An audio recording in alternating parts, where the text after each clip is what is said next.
La emoción de la aventura nos fascina a todos. Y las posibilidades están limitadas solo por nuestra imaginación.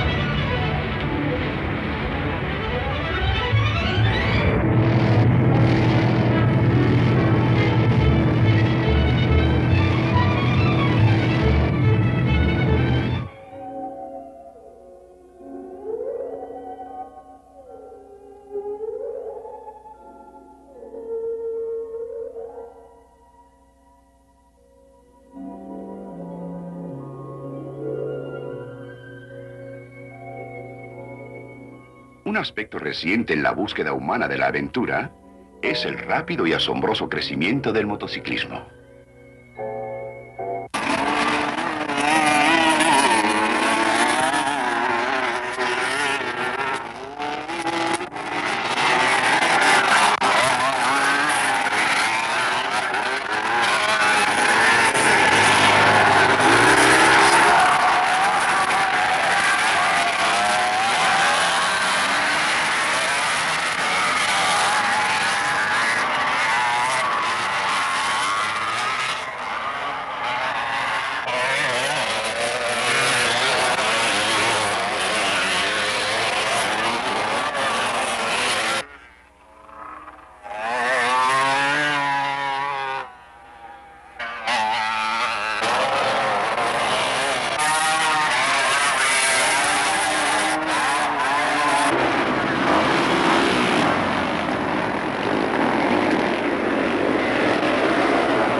A través de los años hemos explorado juntos muchos campos en una búsqueda sin fin de conocimiento y aventura.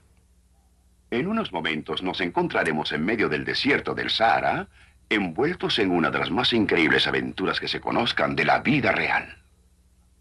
Nuestro guía será Dick Joy, un importante miembro del personal que colabora con el Instituto Científico Moody.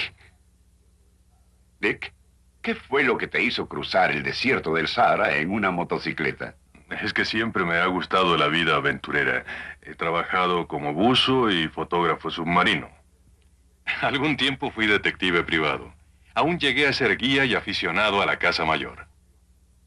En especial me gustan los deportes de gran emoción. Uno de mis favoritos es el canotaje.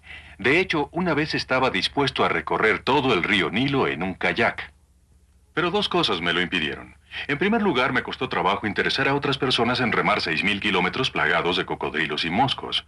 Y luego, una guerra en el cercano Oriente prohibía a los viajeros internarse mucho en Egipto y en el Sudán. Así que concentré mis planes en el desierto del Sahara. Puse un anuncio en un diario de Seattle y 31 personas respondieron. Les dije lo que tenía en mente: cruzar el desierto más grande del mundo en motocicleta. Bueno, no puedes quejarte de la reacción, Dick. Al menos descubriste que no eras el único chiflado en el mundo. Sí. Inclusive había 3 muchachas entre ellos, pero seleccioné a 4 hombres. Russell Rim se enteró de mi anuncio una semana después y me llamó desde un barco. Era oficial en la Marina Mercante, tenía 22 años y estaba lleno de energía. Frank Fanger era 20 años mayor que Ross y es la clase de persona con que uno quisiera contar como amigo para toda la vida. Amaba tanto la naturaleza que casi no podía quedarse en casa. Otto Christensen, de 52 años, era el miembro más viejo de nuestra expedición. Era constructor. Acababa de escalar el monte Kilimanjaro en África. Nick Toll, nacido en Holanda y educado en Canadá. Era ingeniero electricista. Hablaba 5 idiomas y, claro, se convirtió en nuestro intérprete. Nuestro viaje se inició en Casablanca, Marruecos, en la costa noroeste de África. Ahí pasamos varias semanas en espera de que llegaran nuestras motocicletas.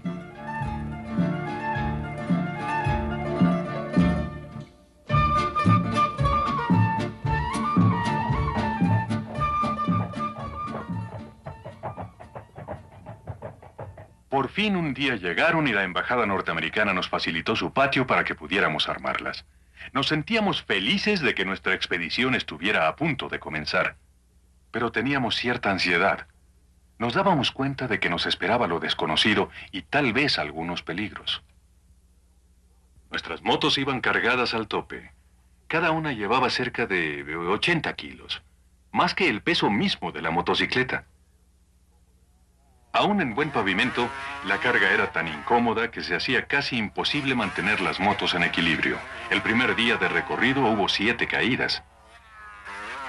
En una de ellas, Otto se rompió el pulgar derecho. Al finalizar ese primer día nos sentíamos agotados y apenas habíamos recorrido 125 kilómetros. Por fin llegamos a un mercado primitivo en las montañas Atlas. Allí pensábamos encontrar a alguien que atendiera el pulgar de Otto, y la única persona que encontramos fue a la hechicera de la aldea. Lo primero que hizo fue darle un tirón al pulgar del pobre Otto, que por poco se desmaya. La incapacidad de Otto nos dio una excusa para hacer un poco de turismo.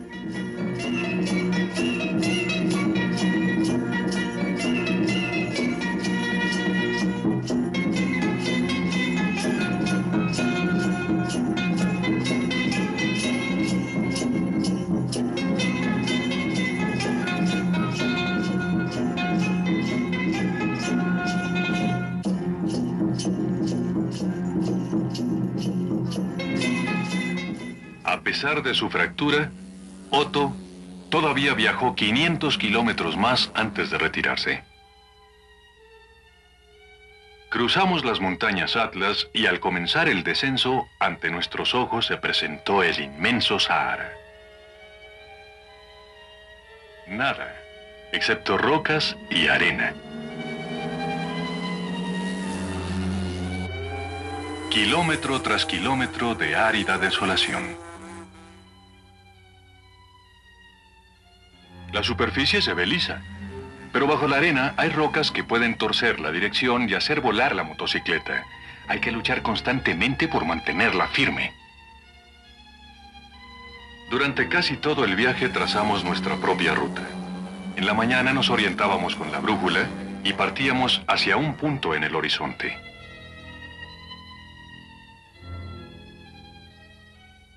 12 horas más tarde, cuando descargábamos para acampar, sentíamos que no nos habíamos movido. El mismo terreno vacío que habíamos dejado en la mañana parecía que nos esperaba cuando nos deteníamos por la noche. Dick, ¿cuántos kilómetros recorrían en un día? Intentábamos que nuestra meta diaria fuera un pozo. Esos pozos generalmente están a 150 kilómetros el uno del otro. 3 días a lomo de camello. Algunos días eran tan difíciles que apenas recorríamos de 40 a 50 kilómetros. En los peores trayectos teníamos que arrastrar y empujar las motocicletas.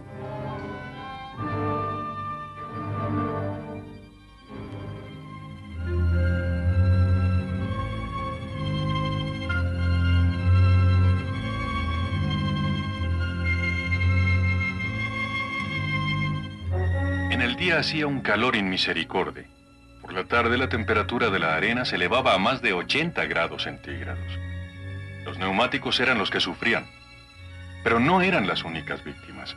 Había señales muy claras de que el desierto rara vez pierde la batalla. Dick, ya que una de tus finalidades principales era filmar tus experiencias, los constantes contratiempos les habrán estorbado bastante. Sí, y añade a eso que el gobierno de Argelia creyó que éramos espías. Pusieron tantos peros que era casi imposible tomar fotografías. Yo he volado en un pequeño biplano a través del desierto del Sahara y sé por experiencia personal que los lugares para cargar combustible son escasos. ¿Cómo fue que lograron mantener las motos abastecidas de gasolina? Fue uno de nuestros mayores problemas. Hicimos un recorrido de más de 750 kilómetros entre dos puntos de abastecimiento. Con un tanque en que solo caben 10 litros, el problema es serio, en verdad. Llevábamos todo el combustible que podíamos en recipientes de plástico. La verdad es que fue la pérdida de esta reserva de combustible la que provocó la primera crisis de vida o muerte. En ese momento llevábamos unos 1000 kilómetros recorridos.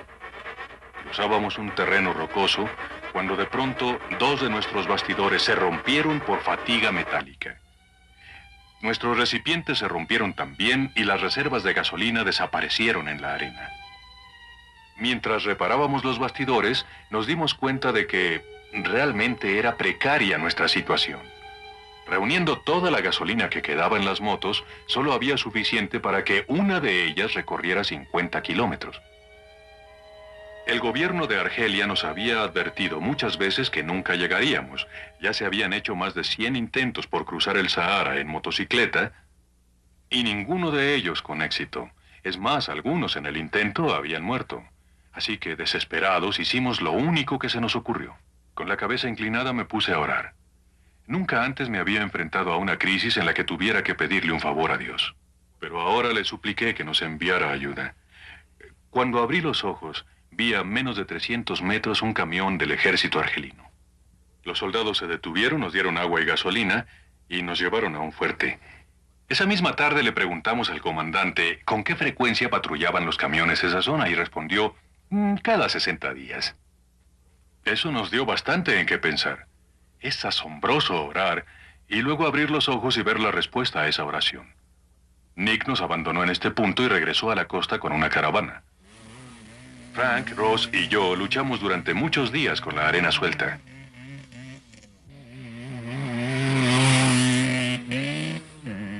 Hicimos un gran esfuerzo por recuperar el tiempo perdido.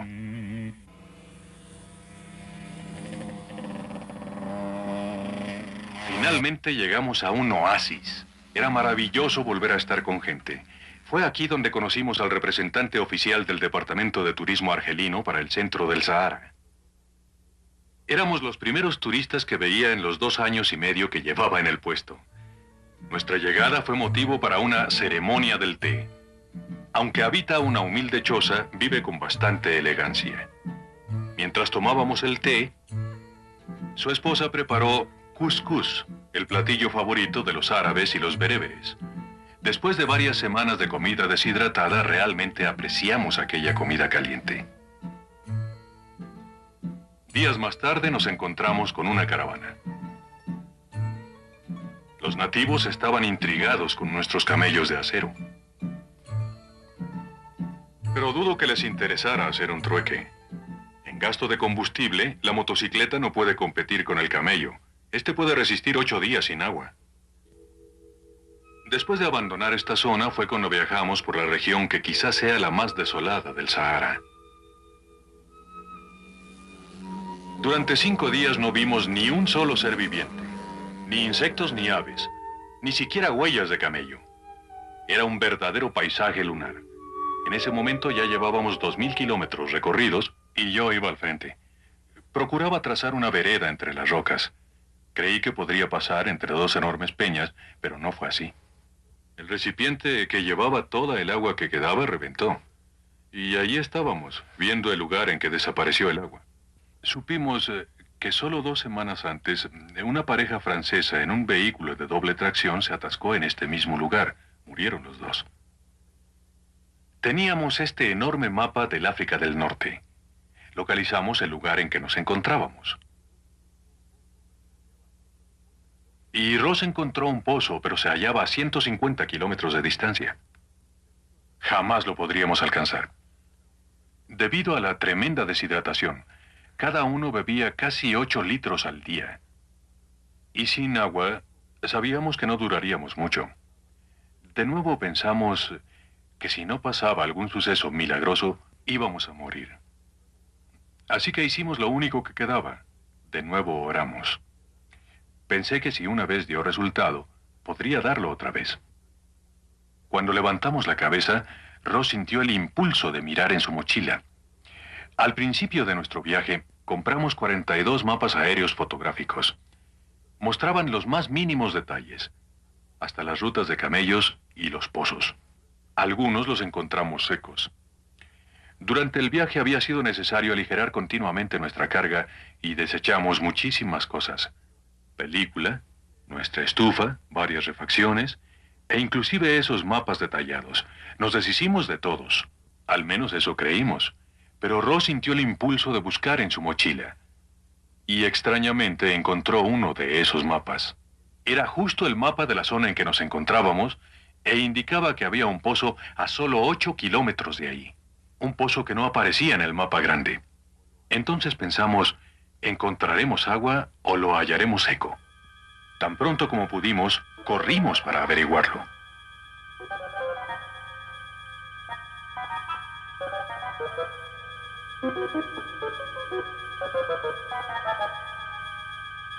Bajamos un cubo como a 25 metros y sacamos la mejor agua que habíamos probado en todo el viaje.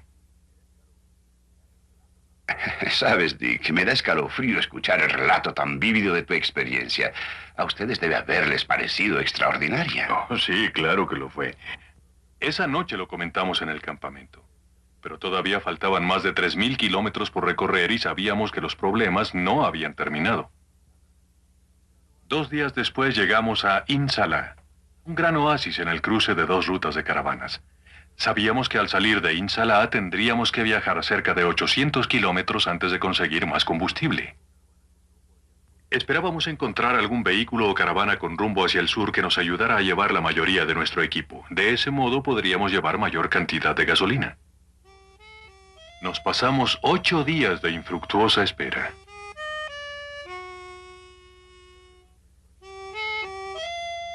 A pesar de nuestra impaciencia, tuvimos oportunidad de descansar.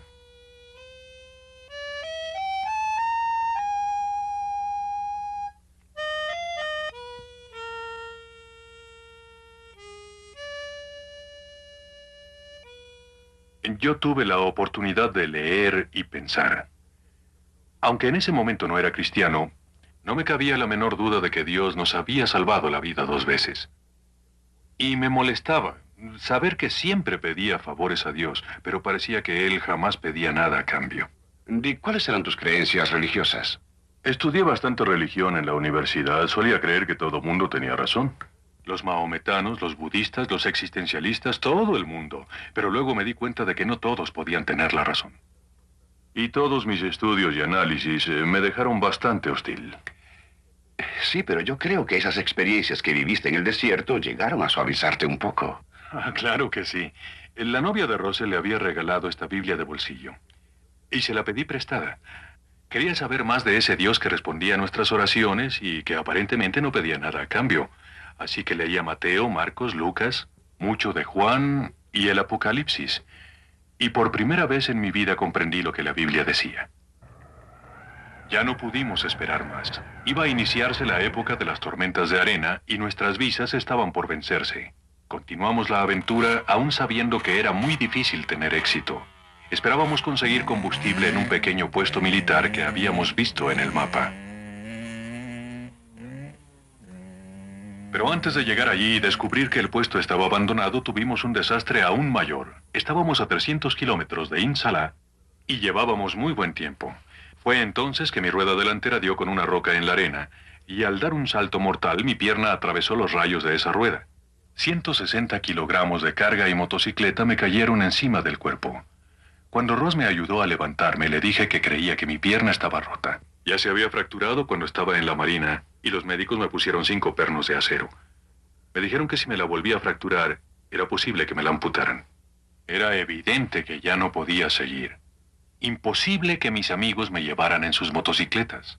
Y si me dejaban, no había forma de que trajeran ayuda antes de que muriera de sed. Se necesitaban por lo menos 5 días para un viaje de ida y vuelta a Taman Rasset, el lugar más cercano donde buscar ayuda. Mientras yacía tendido en la arena, pensé que mi vida era un fracaso. Pensé en mi egoísmo, y me arrepentí por la forma en que había hecho muchas cosas. Oré por tercera vez y dije, Señor, esta vez sí que la he hecho buena, y discúlpame que siga molestándote, pero estamos en graves apuros. Y sé que voy a morir si no envías ayuda inmediata. Entonces volvieron a mi memoria esos pasajes que leí en la Biblia y comprendí que Dios había provisto una forma de perdonarme. Que no necesitaba morir sintiéndome culpable por mi manera de vivir. En ese momento acepté a Cristo como mi Salvador personal y supe que había encontrado lo que durante tanto tiempo había buscado. Era la paz. Una paz increíble. Dick, esta es una de las experiencias de conversión más fantásticas que jamás he escuchado. Debe haber sido maravillosa la experiencia que tuviste en el desierto. Pero ahí estabas todavía enfrentándote a la muerte. ¿Y qué pasó? Creo que por primera vez estaba preparado para morir, pero el Señor tenía otros planes para mi vida. Cuando acabé de orar, levanté mi vista. Primero creí que era un espejismo. Vi un camión que se dirigía hacia nosotros. Lloré lágrimas de alegría. Me subieron a la cabina del camión y los siguientes 3 días me procuraron los cuidados más finos y amables. Cuando llegamos a Tamanrasset encontramos un médico, el único que había en 2.400 kilómetros a la redonda. Nos dijo que apenas hacía una semana que había recibido un fluoroscopio, pero que todavía no lo había armado. Cuando terminamos de armarlo, pusieron mi pierna frente a la pantalla y el doctor dejó escapar un prolongado silbido. Probablemente creyó estar viendo una colección de fierros cuando vio sus pernos en tu pierna, Dick. Yo también creo que así fue. Dijo que era un milagro que no estuviera hecho astillas, pero que sí tenía los ligamentos desgarrados. Buenas noticias al fin. No, desde luego que sí. Pero hubo una mejor noticia ese día. Mientras estaba en el dispensario, Ross recorrió el oasis y encontró a unos misioneros que hablaban nuestro idioma. Eso fue perfecto, porque yo tenía 1000 preguntas que hacerles respecto a mi encuentro con Cristo allá en el desierto. Y ya que no podía caminar y que en Tamanrasset no había muletas, Ross tuvo que llevarme a casa de los misioneros. Fue en Tamanrasset, un aislado oasis a mitad del desierto, donde Dick Ewen y Russell Rim descubrieron a 2 misioneros que los ayudaron a principiar su suprema aventura. Y estos nobles esposos, el señor y la señora Bagot, son tan importantes para Dick y para Ross que los trajimos ante ustedes para que ellos mismos les cuenten la increíble historia. Bien recuerdo aquel domingo por la mañana cuando estos viajeros llegaron a la misión. Bueno, ya antes nos habían visitado muchos viajeros, pero esto fue diferente. Un hombre cargaba al otro en las espaldas. Se veían muy graciosos. Bien, Ross, entonces tú eras el que cargaba a Dick. Oh, sí. Debido a su pierna lastimada, no podía caminar, pero sentía como si estuviera llevando otra carga. Ya en el desierto habíamos charlado y sabía que Dick era muy antagónico hacia la religión. Yo no sabía en qué conflicto nos encontraríamos al hablar con los misioneros. Yo también fui incrédulo. Había asistido a la iglesia, pero no tomaba las cosas muy en serio. No pensaba mucho al respecto. Así que cuando entramos en la misión, sentía que llevaba 2 cargas. Estaba ansioso de lo que iba a pasar. ¿Y qué fue lo que pasó, Dick?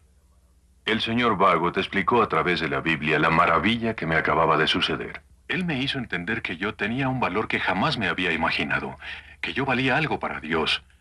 Si Dios se preocupó por salvar mi vida 3 veces en el desierto, quería decir que yo le importaba. Y al leer la Biblia le dije al señor Bagot que yo no tenía nada que darle a Dios. Me respondió que Dios solo me quería a mí. Ross se marchó y dejó a Dick conmigo en la capilla. Y recuerdo que dijo, bueno, no sé dónde empezar, pero he desperdiciado 35 años de mi vida y de veras necesito a Dios.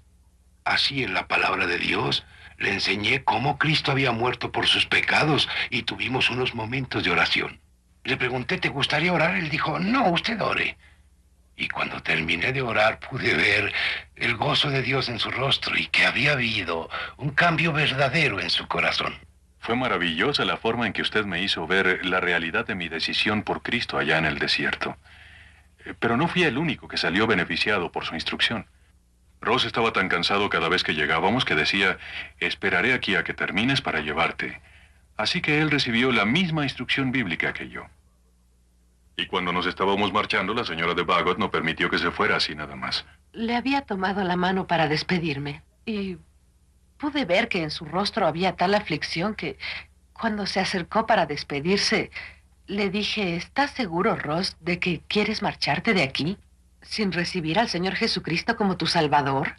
Y él dijo, no, yo quiero recibir al Señor Jesucristo como mi Salvador.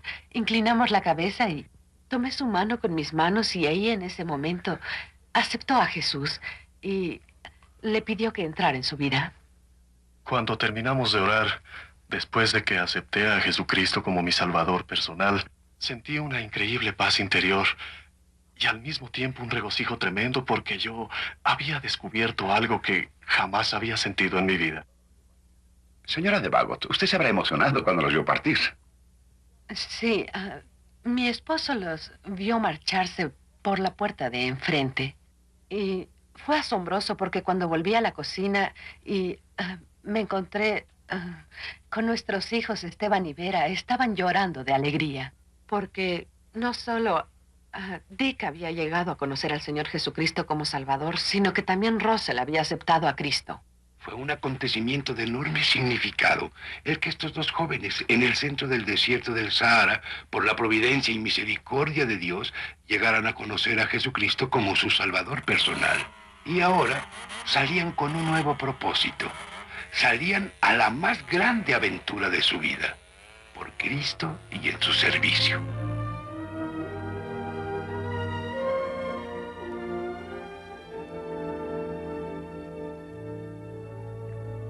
Sí, logramos cruzar el Sahara. Viajamos 5.500 kilómetros y pasamos por experiencias inolvidables. Pero para Ross y para mí, lo más importante fue que encontramos a Dios. No a una vaga abstracción, sino a un Dios personal. A un Dios que entra en nuestra vida diaria en una forma práctica. Y ahora, por primera vez, nuestras vidas tienen un verdadero propósito. Pero usted no tiene por qué ir a los extremos que yo fui. Dios lo encontrará ahora mismo, en este preciso instante. Y esto se lo digo por experiencia propia. Si usted encomienda su vida a Cristo, también usted habrá experimentado la suprema aventura.